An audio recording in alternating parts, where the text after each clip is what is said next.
The Magic Show is brought to you by StarCityGames.com, and check this out. M11 is here and we've got it all. Boxes, cases, fat packs, intro decks, singles, and foils, all available for order and ready to ship today. Looking for Primeval Titans, Fauna Shaman, and foil mana leaks? You know where to find all of that and more? StarCityGames.com.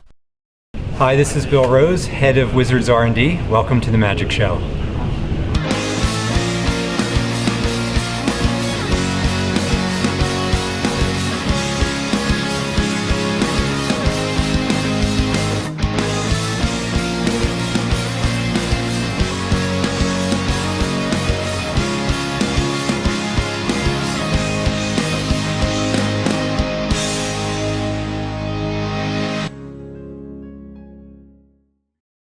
Hello everybody and welcome to another edition of the Magic Show. This week we're diving into some shiny new deck lists featuring M11, some crazy rumors for Scars of Mirrodin and its follow-ups, check out Emblems and what they mean for Magic, and the full list coming in from the Vault Relics. You ready? Let's go!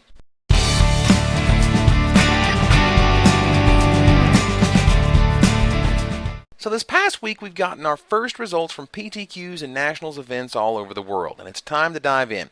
First up, Newsflash, Primeval Titan is ridiculous and probably the best card in M11 this side of Fauna Shaman. In Japan the PTQ was dominated by Primeval Titan, and in Pittsburgh the PTQ was dominated by Fauna Shaman. What do I think about this? I think it's a great time to be a green mage. Finally, after being crapped on for so many years, the forest tappers out there finally get their due. You want the best mythic in the set? You got it. You want the best rare in the set? You got it. Let's take a look at this deck list. This is the winning list, basically a cultivate deck that uses the new Kadamas Reach with scary efficiency. This deck just ramps until it can drop Siege Gangs, Primeval Titans, and Avengers of Zendikar on your head and just smush you with them. It features no less than 20 ramp spells, a full 1/3 of the deck, with the rest of the deck either being fatties or lands. That's my kind of deck. But how about that destructive force? The new Wildfire is perfect for the Titans, and the Japanese figured this out pretty quickly. Here's a deck list. This deck is 3 colors, once again powered by Cultivate and Rampant Growth, running not only Garruk Wildspeaker, who is perfect to drop a turn 5 Titan by untapping 2 lands, but also the best Planeswalker ever printed, Jace the Mind Sculptor. But what is that I see? Primeval Titan and Frost Titan? What? The worst Titan is rocking a top 8 list? Nice. The best part about Frost Titan is that against any other Titan, he wins. You got a Primeval Titan? Hope you enjoy those 2 lands because he won't be trampling anywhere anytime soon. Got a Grave Titan? Sure, you got a couple of zombies, but that's not enough power to stop a 6/6 blue monster.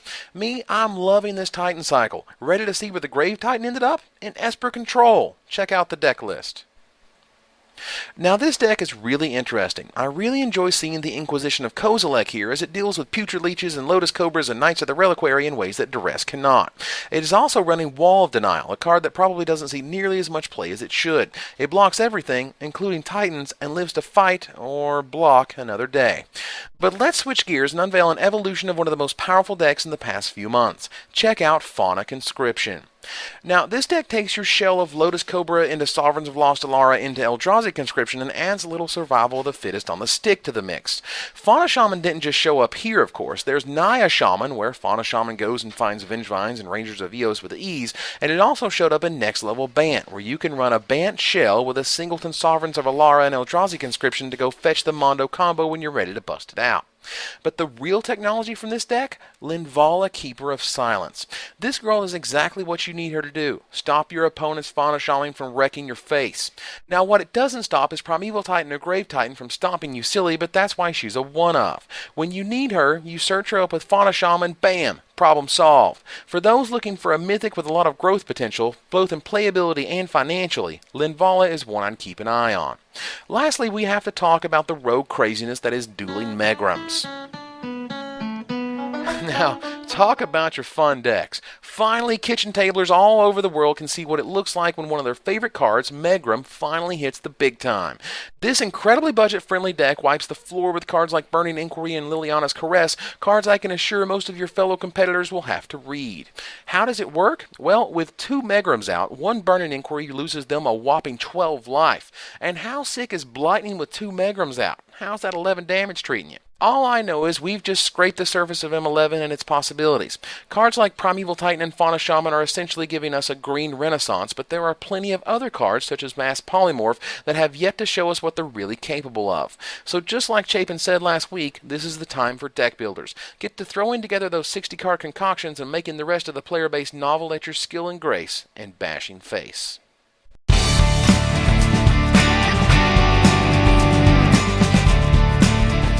There's been a lot of talk these past few weeks about what Scars of Mirrodin may hold for us. Needless to say, it's been quite a ride. Let's cover these wacky rumors one at a time. The first rumor is the most persistent. That is purple mana, as begun by forum poster Kane Xavier over on MTG Salvation. Purple mana has been tried before, most notably during Time Spiral block development, and was killed because, well, there's a whole host of issues involving purple mana. Most notably, what defines it? The function cards served in this game have been doled out time and time again, and to give a new color its own flavor would be very difficult. I mean, what is purple and where does it fit in? Purple is the enemy of green, as green doesn't really have enemy colors. I mean, black is the color of death, and what's more natural than the life and death cycle? How about blue? So the enemy of nature is water. Come on. But how about technology? Now that's an enemy to nature. Technology takes over nature and often poisons it, like Phyrexia is doing to Mirrodin, and what could fuel robots other than technology, aka purple mana? Now, this isn't saying they're adding a purple mana symbol to the back of the card.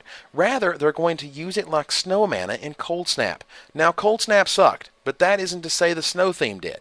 I thought the snow theme worked really well, actually, providing benefits for going snow, just like you could have benefits for going purple in Scars of Mirrodin. So that's one wacky theory that's really exciting. But how about something concrete? A week or so ago, Wizards of the Coast announced Emblems, a new way to show continuous effects so you don't have to memorize them. The example given was from Elspeth, Knight Errant, who gets a new printing this November in the Tezzeret vs. Elspeth duel deck. Now, instead of saying, quote, for the rest of the game, artifacts, creatures, enchantments, and lands you control are indestructible, it will now say, you get an emblem with artifacts, creatures, enchantments, and lands you control are indestructible. This is really exciting in that it opens even more design space to play with, and it appears that other cards will be using emblems from the get-go. For example, Stigmalasher may one day say that the defending player gets an emblem with, quote, this player can't gain life. To take it one step further, how about alternate win conditions using emblems? What if you got an emblem that said, if you have 50 or more life, you win the game? Sure, that's test of endurance, but to have a state-based effect that is now an object, particularly one that you can't target or destroy, means that the game can suddenly swing in a different direction and you will need to attack players from a new angle. I'm really looking forward to seeing what Scars of Mirrodin can do with emblems, as I have a feeling that this change doesn't have so much to do with Elspeth or Stigmalasher than it does in opening design space for future Magic sets. Lastly, I want to talk about the craziest rumor to make its way out of the mill, that of the upcoming Mirrodin Pure and new Phyrexia sets. First, the names are known due to trademark filings by Wizards of the Coast, and after Lights Camera Action turned into Scars of Mirrodin Camera Action, it only makes sense that Mirrodin Pure and new Phyrexia fit right in. But that's not the twist. Here's the twist. These two sets will be in the same booster box come next spring. Yes, 18 packs of one set and 18 packs of another. At the pre-release, you will choose a faction and get packs from either Mirrodin Pure or New Phyrexia to build your deck from, but not both. Now, this is pretty mind-blowing. No question about it. But the definition of set is what's really in question here. Is Mirrodin Pure 145 cards and New Phyrexia 145 cards? What if the set is 70-ish cards of one and 70-ish cards of another? Then, of course, come the concerns that if one set is better than the other, that shop owners could get left with half a box that doesn't sell while the other half flies off the shelves. My take? I think this is not only real, but brilliant. Concerns about making one set better than the other? Negligible. With enough brilliant minds at WotC putting this stuff together, I don't expect the hits to stop just because of a little combined set gimmick, and I trust that R&D will happily put chase mythics and rares in both sets instead of overloading one with amazing cards. It will help both sets sell better, as you get only half a box with each purchase, and will make for a very interesting sealed format. We have the final list of cards coming in from the Vault Relics. Now, the cards getting new artwork are Ivory Tower, Aethervial, Mox Diamond, Isochron Scepter, Nevinyrral's Disc, Zuran Orb, Masticore, Black Vice, and Soul Ring. Now, I guess it's expected at this point, but I'll just get it out there. This box will be worth a lot more than the MSRP of $34.99.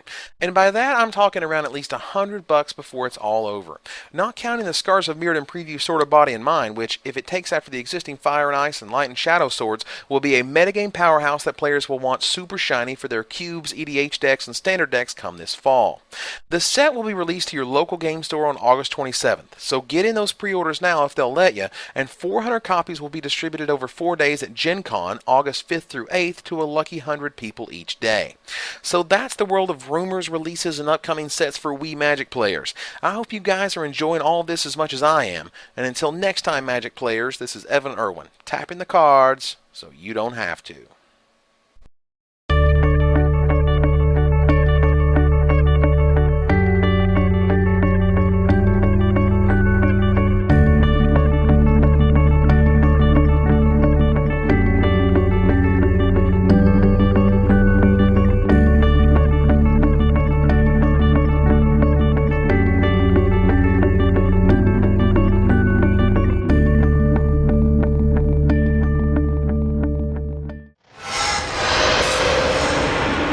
I always like the fatties.